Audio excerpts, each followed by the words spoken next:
Bagaimana jika tetesan buang air kecil terkena celana dan pada saat itu ingin sholat, sedangkan pada saat itu tidak memiliki celana cadangan atau sarung? Sudah saya jelaskan ini. Dibersihkan tentu. Yang kita kira-kira di situ tetesan kencing, tinggal diambil air, dikucek saja.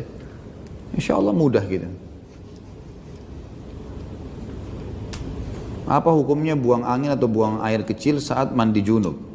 Apakah setelah mandi junub keadaan kita sudah suci atau harus wudhu lagi? Tidak ada masalah. Orang kalau mandi junub atau mandi umumnya, kalau buang air kecil atau buang angin itu masih masuk dalam masalah pensucian.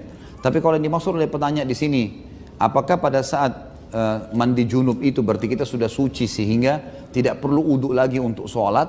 Maka ini ulama rincikan.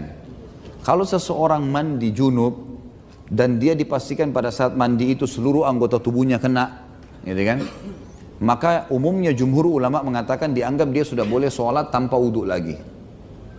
Asal hal-hal yang membatalkan wudhu dipastikan tidak terjadi, seperti menyentuh kemaluan secara langsung dengan tangan, seperti mengeluarkan air kencing tadi, air seni, atau mengeluarkan angin ataupun kotoran dari duburnya. Kalau ini tidak terjadi, maka berarti mandi junubnya sudah cukup menutupi wudhunya, gitu kan? Itu yang dimaksud.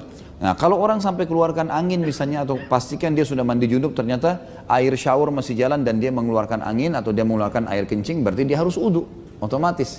Karena tadi pembatal wudhu terjadi. Tapi saya bilang kalau tidak terjadi pembatal wudhu, berarti mandi junubnya sudah cukup untuk membuat dia sholat tanpa wudhu lagi. Allahu a'lam. Sudah Pak Yo ya, jangan ditambah lagi. Bagus. Jangan, luar tema jangan. Apabila sedang mandi junub, belum selesai mandi junubnya, lalu keluar air seni, sama juga ini. Kok bisa sepakat nih pertanyaannya?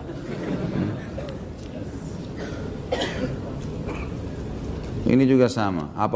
Bagaimana cara membersihkan tetesan kencing? Ya semampunya, ambil air tadi saya bilang dikucek semampunya.